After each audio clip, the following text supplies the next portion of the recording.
வணக்கம் போகிறவங்களே, இது நங்கர்ம நான் முருகேசன். அந்த காணொலியை பார்க்கும் நண்பர்கள் தயவு செஞ்சு உங்களுடைய மேலான ஆதரவை கொடுங்கள். நன்றி, வணக்கம். பொய் சொல்லி ஏமாற்ற வரவில்லை அப்படின்னு சொல்லி விஜய் சொல்லியிருக்காரு. இன்றைக்கி திருச்சி மீட்டிங்கில் நிறைய பேசியிருக்காரு. என்ன பேசியிருக்காரு அப்படிங்கிறது சுருக்கமாகவே சொல்லிடலாம், 2 லைனில் சொல்லிடலாம். பொதுவாக திமுக மேலே குறை சொல்லியிருக்காரு. அப்போ எலெக்ஷன் கேம்பெயின்லேயே அதான் சொன்னார், இப்போயும் அதான் சொல்கிறார். எலெக்ஷன் கேம்பெயினில் சொல்லலாம், திமுக மேலே குறை சொல்லலாம், தப்பு சொல்லலாம், அவர்களை தூற்றலாம், அவர்களை போற்றலாம், அவர்களை குழி தோண்டி புதைக்கலாம். அது அப்புறம் அது எலெக்ஷனில் செய்கிறது, எதிர்கட்சிங்கிற முறையில் செய்ய வேண்டியது. 2 பேரும் எதிரி கட்சி இல்லையா, அப்படி செய்ய வேண்டியது. எலெக்ஷன் முடிஞ்சு இப்போ சிஎம் ஆகிட்டார். சிஎம் ஆனதுக்கப்புறம் அரசியலாக இது பேசணும் இல்லையா, அரசியல் பேசணும் இல்லையா, அதுவும் இல்லை. நம்ம என்ன எதிர்பார்த்தோம், எலெக்ஷனுக்கு முன்னாடி கேம்பெயின்லேயே நீங்கள் அரசியல் பேசணும்னு எதிர்பார்த்தோம். ஆனால் நீங்கள் என்ன பண்ணுறீங்க அப்படின்னா, எலெக்ஷன் முடிஞ்சு சிஎம் ஆனதுக்கப்புறமும் நான் இந்தந்த திட்டங்களை அறிவித்தேன், நான் இந்தந்த திட்டங்களை செஞ்சுருக்கிறேன், இந்தந்த திட்டங்களை செய்வேன், இந்தந்த திட்டங்கள் இப்படி இப்படி இருக்குது நிலவரம், இந்தந்த இடத்துல இந்த மாதிரி பண்ணியிருக்கிறோம், இதுக்கு மேலே இது மாதிரி செய்வோம் அப்படின்னு எதையுமே பேசலை. ஆனால் முழுசாக ஆரம்பிச்சதுலேருந்து முடிகிற வரைக்கும் பார்த்திங்கன்னா திமுகவை திட்டுறது, தூய சக்திங்கிறது, தூர சக்திங்கிறது, தள்ளி பயிற்சிங்கிறது, இதெல்லாம். இது ஒரு அரசியல் தலைவர் பாருங்கள் எவ்வளோ தெளிவாக இருக்கிறார் பாருங்கள், அரசியலில் எவ்வளோ தெளிவாக இருக்கார் பாருங்கள். அங்கே உள்ளார பார்த்திங்கன்னா சட்டசபையில் இல்லை கோட்டையிலெல்லாம் பயங்கரமாக நாற்றம் எடுத்து போச்சு. பெரிய விஷயமாகி எல்லாமே பெரிய விஷயமாகி போச்சு. இந்த அதிகாரி ஒழுங்காக வேலை செய்கிறதில்ல, சட்டம் ஒழுங்கு சந்தி சிரிக்கிற சட்டம் ஒழுங்கை தூக்கி நிப்பாட்ட மாட்டேங்கிறாரு. இது மாதிரி நிறைய விஷயங்கள் நடக்குது. அதெல்லாம் பற்றி இவர் எந்த கவலையும் படலை. 2 குழந்தைங்க, 2 பொம்பளை பிள்ளைங்க இறந்துருக்காங்க. பாரில் போய் பிரச்சனை பண்ணி அவங்கள வண்டியில் போகும்போது தள்ளி விட்டு இடித்து கீழே விழுந்து பிரச்சனையாகி அவர்களுக்கு ஒரு ஆறுதல் சொல்லலை, அவர்கள் குடும்பத்துக்கு ஒரு ஆறுதல் சொல்லலை. அதை பற்றி இந்த மேடையில் பேசியிருக்கணும், பேசலை. இப்போ மீட்டிங் வந்திருக்காருல, இப்போ பேசலைல்ல, அது மாதிரி நடந்துச்சிங்க அந்த இடத்துல. நான் அந்த மாதிரி செய்ய சொல்லியிருக்கேன். அந்த மாதிரி இனிமேல் நடந்தால் இந்த மாதிரி தான் செய்வாங்க. அவர்களை அரெஸ்ட் பண்ணி உள்ளே போட்டாச்சு, அதுக்கான வேலைகள் செஞ்சுருக்கு. எந்த தவறான இனிமேல் இன்னொரு முறை இது மாதிரி செஞ்சால் இதை விட கடுமையான நடவடிக்கை எடுக்கப்படும் அப்படின்னு சொல்லிட்டு சொல்லணும். அதெல்லாம் பற்றி எதை பற்றியுமே பேசலை. முழுசாக ஆரம்பத்துலேருந்து முடிக்கிற வரைக்கும் திமுக திமுக திமுக திமுக. 100 யூனிட்டு மின்சாரம், இலவச மின்சாரம், 100 யூனிட் இலவச மின்சாரம் யார் கொடுத்தது, ஸ்டாலின் தான் கொடுத்தாரு அப்படின்னு சொல்லிட்டு ஸ்டாலின் எங்கேயும் சொல்லலையே, எங்கேயும் சொல்லலையே. ஜெயலலிதா அம்மா கொடுத்தது தான், முன்னாள் முதல்வர் ஜெயலலிதா கொடுத்தது தான்.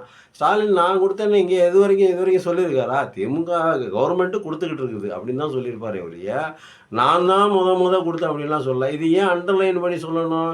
இதெல்லாம் திமுகவை குறி வைத்து குறி வச்சு கல்லடிக்கிறது வேலை. அதெல்லாம் குறி வச்சு கல்லடிக்கிறது. அதாவது நான் தான் 100 யூனிட் மின்சாரம் என்னுடைய கவர்மெண்ட்டில் மட்டும்தான் கொடுக்கப்பட்டது, நான் தான் அதுக்கான ஆணையிட்டேன் அப்படின்னு சொன்னாரா ஸ்டாலின் எங்கேயாச்சும்? இல்லை. அப்புறம் நீங்கள் இது ஜெயலலிதா சொன்னது, ஜெயலலிதா பண்ணது, நீங்கள் எதுவுமே பண்ணலன்னு ஏன் அண்டர்லைன் பண்ணுறீங்க? அப்படி புள்ளி வச்சு கரெக்டாக தாக்குறாராம் திமுகவை. இது ஒரு பொழப்பா சார்? வெக்கமாகவே இல்லையா, அசிங்கமாகவே இல்லையா? சரி விடுங்க, அது கடைசியில் கேட்கலான்னு நினச்சா முன்னாடியே வந்துச்சு. கடைசியில் ஒருத்தரவை கேட்போம். ஒரு ஆட்சியின் மேலே ஒரு நீங்கள் வந்திருக்கிற இன்றைக்கி கரண்ட்டில் என்ன இருக்குது அதை பற்றி பேசுங்க. ஒருத்தங்க அவன் கவர்மெண்ட்லேயே இல்லை, அவனை போய் திட்டி கேம்பெயினில் திட்டினீங்க, ரைட்டு. வந்ததுக்கப்புறம் அரசியல் பேசுங்க அப்படின்னா அந்த கட்சியை போய் திட்டிக்கிட்டு இருக்கீங்க. இதுக்கு தான் மேடை போட்டு வந்தீங்களா? இதுக்கு பேர் தான் நன்றியா? கடைசியில் சொன்ன ஒரே ஒரு வார்த்தை, கடைசியாக எல்லாம் முடிக்கும் போது தமிழக மக்களுக்கு, திருச்சி தொகுதி மக்கள், கிழக்கு தொகுதி மக்களுக்கும், குறிப்பாக கிழக்கு தொகுதி மக்களுக்கும் என்னுடைய செல்ல பிள்ளை இந்த தொகுதி அப்படின்னு சொல்லி ஓட்டு கடைசியாக சொன்னீங்க. வேறு என்ன அரசியல் பேசியிருக்கீங்க? இது வரைக்குமே ஏதாவது ஒரு அரசியல் பேசியிருக்கீங்கன்னு சொல்லுங்கள். இந்த மேடையில், திருச்சிக்கு மேடையில் ஒரு அரசியல், நான் இப்போ பிஎம்ஐ பார்க்க போனேன், உள்துறை அமைச்சரை பார்க்க போனேன், மத்திய உள்துறை அமைச்சரை பார்க்க போனேன், ராகுல் காந்தியை பார்க்க போனேன், ராஜீவ்காந்தியை பார்க்க போனேன், அண்ணாதுரையை பார்க்க போனேன், அவங்கள்ட்ட இது மாதிரிலாம் பேசினேன், இந்த மாதிரிலாம் பேசணும், இதெல்லாம் நடந்துச்சு.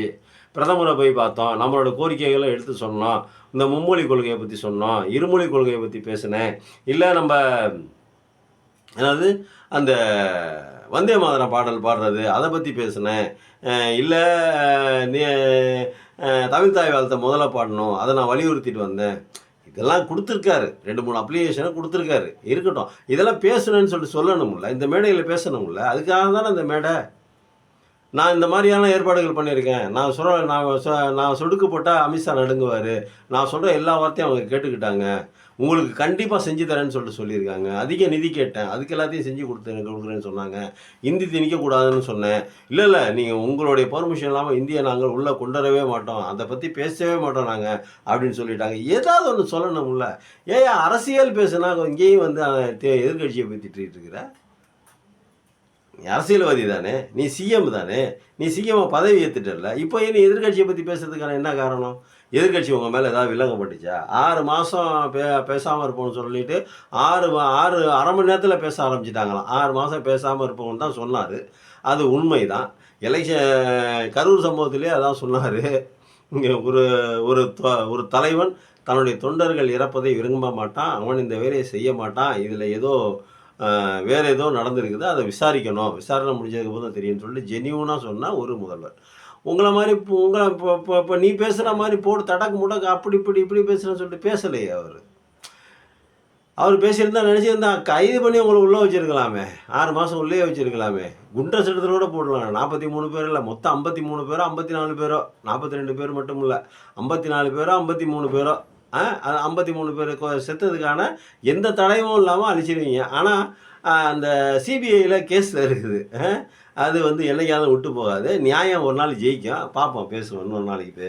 இன்னும் அதுக்கு டைம் இருக்குது பேசுகிறதுக்கு. அடுத்தாப்புல கோர்ட்டில் எல்லாத்தையும் செஞ்சுட்டு எம்எல்ஏ பழிய போகிறாங்க. என்னத்தை செஞ்சாங்க, என்னத்தை பழிய போடுறாங்க? என்ன திமுக அரசு என்ன செஞ்சு என்ன பழிய உங்கள் மேலே போட்டுச்சு? நீ தான் வந்து நீ என்னன்னு சொல்லி திருடிட்டு போனேன்னு சொன்னிச்சா, இல்லை வறண்டுட்டு போனேன்னு சொன்னிச்சா, பொய் சொன்னேன்னு சொன்னிச்சா, ஏமாத்துறேன்னு சொன்னிச்சா? இதுவரைக்கும் எதாவது சொல்லியிருக்குதா? இல்லை. ஆனால் எல்லாத்தையும் செஞ்சுட்டு பழிய மேலே கஞ்சாவுக்கு சொல்கிறாரு, கரூர் விஷயத்துக்கு சொல்கிறாரு. அதுக்கெல்லாம் யார் பொறுப்புன்னு அவங்களுக்கே தெரியும். இன்றைக்கி கஞ்சாவை பற்றி பேசுகிற 1 மாதம் ஆச்சு நீங்கள் ஆட்சிக்கு வந்து, 20 நாளைக்கு மேலே ஆச்சு ஆட்சிக்கு வந்து. இந்த 20 நாளாக என்ன பண்ணிக்கிட்டு இருந்தீங்க அப்படிங்கிறதான் கேள்வியாக இருக்குது. கோர்ட்டில் குற்றவாளிகளுக்கு கடுமையான தண்டனை வாங்கி கொடுப்போம்னு சொல்லியிருக்கீங்க. ரொம்ப முக்கியமான பாயிண்ட் அதுதான். கோர்ட்டில் குற்றவாளிக்கு தண்டனை வாங்கி கொடுப்போம் அப்படின்னு சொல்லிட்டு சொல்கிறீங்க. இதுக்கு நீங்கள் என்ன பண்ணணும் அப்படின்னா, முதல்ல நீங்கள் என்ன காரியம் பண்ணணும் அப்படின்னா, இந்த கரூரில் செத்தாங்க பார்த்தீங்களா, அவர்களுக்கு ஒரு நியாயம் கிடைக்கணும் அப்படின்னு சொல்லிட்டு பேசுங்க. 1. 2வது, அந்த சிபிஐ கேஸ் இருக்குது பார்த்தீங்களா, அதை வந்து சார்ஜ் ஷீட் போட்டு விசாரிக்க சொல்லுங்கள். நியாயமாக விசாரித்து தீர்ப்பு சொல்லுங்கள். அது யார் மேலே குற்றம் இருக்கோ அவர்களுக்கு கடுமையான தண்டனையை நீங்களே வாங்கி கொடுங்க. இப்போ நீங்கள் சொன்ன ஸ்டேட்மெண்ட் தானே, நான் கடுமையான தண்டனை வாங்கி கொடுப்போம் அப்படின்னு. கரூர் சம்பவத்தில் என்ன நடந்துச்சு அப்படிங்கிறத சார்ஜ் ஷீட் போட்டு வழக்குக்கு கொண்டு வர வைங்க. நீங்கள் சிஎம் தானே, உங்கள்கிட்ட அதிகாரம் இருக்குல்ல, பவர் இருக்குல்ல, நீங்கள் செய்யுங்க.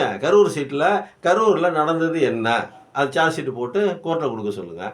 அந்த கோர்ட்டில் நீங்கள் வந்து உங்களுடைய ஸ்பெஷல் வக்கீலை வச்சு, அரசு தரப்புள்ள ஸ்பெஷல் வக்கீலை வச்சு, இவன் தான் ஏன் தப்பு பண்ணான், இவனுக்கு தண்டனையா அப்படின்னு சொல்லிட்டு குற்றவாளிக்கு தண்டனை வாங்கி கொடுங்க. அது திமுக காரனாக இருந்தால் திமுக காரன் அனுபவிக்கிட்டு தண்டனையை, உங்கள் மேலே தப்பு இருந்தால் நீங்கள் அனுபவிச்சுட்டு போங்க. யார் இல்லைன்னு சொன்னது, யார் வேணான்னு சொன்னது? நாங்கள் யாரும் வேணான்னு சொல்லையே, தடுக்கலையே. அது ஒன்று. அப்புறம் வேரில் வெந்நீர் ஊற்றிட்டு போனவங்களுக்கு வெளிச்சம் போட்டு காட்டிங்கன்னா, என்ன வேரில் வெந்நீர் ஊற்றி போயிட்டாங்க, என்ன வேரில் வெந்நீர் ஊற்றி போயிட்டாங்க, கொள்ளையடிச்சாங்க, திருடினாங்க, ரைட்டு, அது ஒரு பக்கெட்டு. நீங்கள் கொள்ளையடிக்கவே இல்லை, திருடவே இல்லை, நீங்கள் இது வரைக்கும் 10 காசு கூட நீங்கள் ஊழல் பண்ணவே இல்லை, நீங்கள் ரொம்ப நல்லவர், உங்கள் கூட இருக்கிறவங்களும் நல்லவங்க, நல்லபடியாக தான் ஆட்சிக்கு வந்துருக்கீங்க, நல்லபடியாக தான் மந்திரி சபை அமைச்சிருக்கீங்க, எந்த விதமான சோபாவும் நகரலை, சோபா போகலை, எந்த விதமான பரிமாற்றமும் நடக்கலை, ஓட்டுக்கு பணம் ₹1 கூட நீ செலவு பண்ணலை, எதுவுமே பண்ணலை. இன்ஸ்டாகிராமில் வச்சு இன்ஸ்டாகிராம் ஃப்ளூயன்ஸை யூஸ் பண்ணலை, வாட்ஸ்அப் குழுக்களை நீங்கள் யூஸ் பண்ணலை, யூடியூப் குழுக்களை நீங்கள் யூஸ் பண்ணலை. நீங்கள் நேர்மையான ஒரு உன்னதமான ஒரு மனிதர். எந்த விதமான உங்கள் மேலே எந்த விதமான இமேஜினேஷனை நீங்கள் கொடுக்கல. உங்களுக்கு கூட இருக்கிறாங்க பார்த்தீங்களா, ஜான் ஆரோக்கியசாமி, அப்புறம் ஜெகதீஷ் பழனிசாமி, இவங்களாம் எந்த வேலையும் செய்யலை. இவங்கெல்லாம் அவங்க சினிமா வேலையை மட்டும் தான் பார்த்துருந்தாங்களே, அரசியல் வேலை எதையுமே செய்யலை. இதெல்லாம் நாங்கள் நம்புகிறோம். வேரில் என்னத்தை வெண்ணி ஊற்றிட்டாங்கன்னு தெரியல. உங்கள் வேரில் நல்லா தானே இருக்குது. டிவிக்கு எனக்கு கவர்மெண்ட்டில் இருக்குது, ஆட்சியில் இருக்குது, நல்லா 30 மந்திரிகளை கொண்டாந்து வச்சு 30க்கும் அதிகமான மந்திரிகளை வந்து வச்சுருக்கீங்க. நீங்கள் முதல்வராக இருக்கீங்க. உங்கள் கட்சியை பட்டி தொட்டி இண்டு இடுக்கு சந்து பொந்து எல்லாத்துலேயும் போய் சேர்ந்துருச்சு. நீங்கள் அண்ணாதுரை மாதிரி ஒரு பெரிய பேச்சாளராக இருக்கீங்க, ஏகப்பட்ட வீரவசனம்லாம் பேசுகிறீங்க, நல்லா தானே இருக்குது. வேரில் எந்த வேரில் தமிழ்நாட்டு வேரில் வெந்நீர் ஊற்றிட்டாங்களா? தமிழ்நாட்டு வேரில் எப்படி வெந்நீர் ஊற்ற முடியும்? தமிழ்நாடு இன்றைக்கி நம்பர் 1 மாநிலமாக உங்கள் கையில் அப்படியே லட்டு மாதிரி தூக்கி கொடுத்துருக்காங்க. நீங்கள் எந்த சிரமமும் படம் இல்லை, இருக்கிறத காப்பாற்றிக்கிட்டாவே இந்த மாநிலம் நல்லாயிருக்கும்.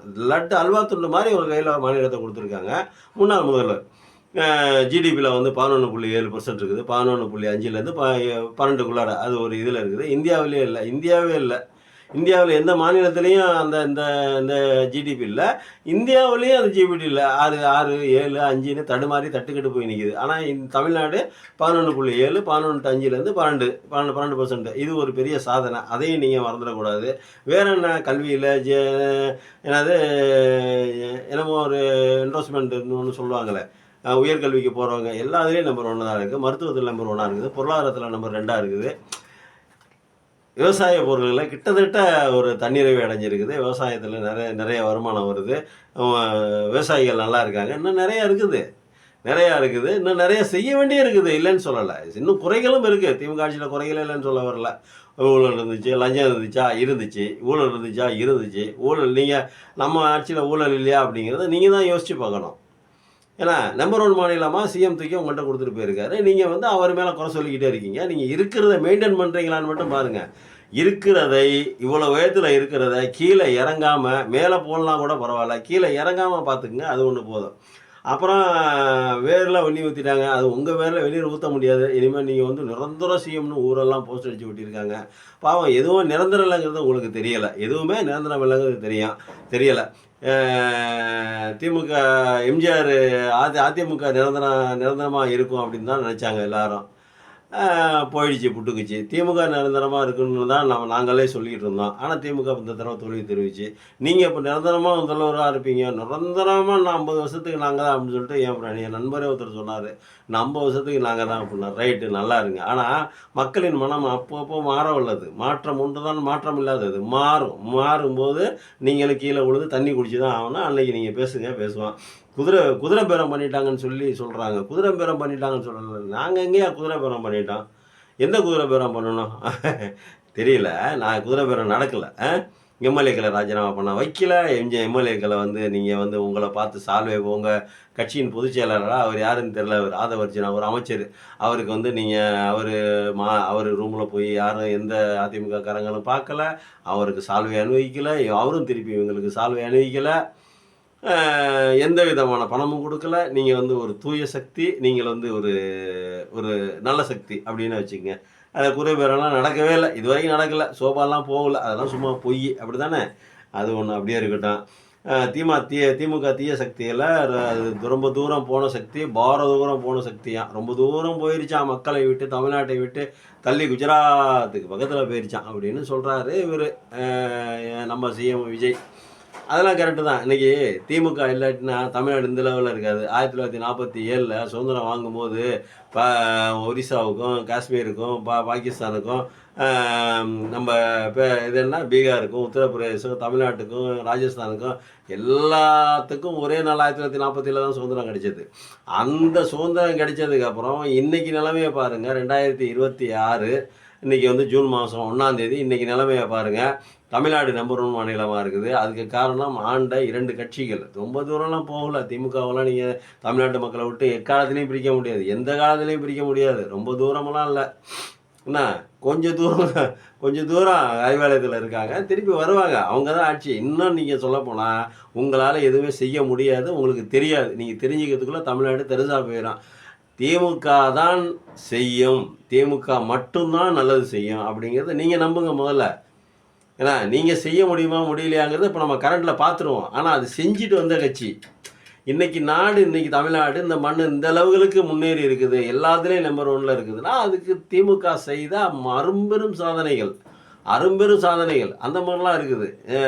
நீங்கள் வந்து தூரம் போயிடுச்சு அப்படிங்கிறீங்க. தூரமெல்லாம் போகல. திமுக மட்டும்தான் தமிழ்நாட்டை காப்பாற்றும். அதை நீங்கள் எழுதி வச்சுங்க, அதையும் நீங்கள் நம்புங்க. நீங்கள் இப்போ கரண்டில் உங்கள்கிட்ட அதிகாரம் இருக்குது, நீங்கள் எவ்வளோ செய்ய முடியுமோ அவ்வளோ செய்யுங்க. அப்புறம் பார்த்தீங்கன்னாக்கா அவதூறு பேசலாமா சார்? அவதூறு நீங்கள் பேசுனதே இல்லை.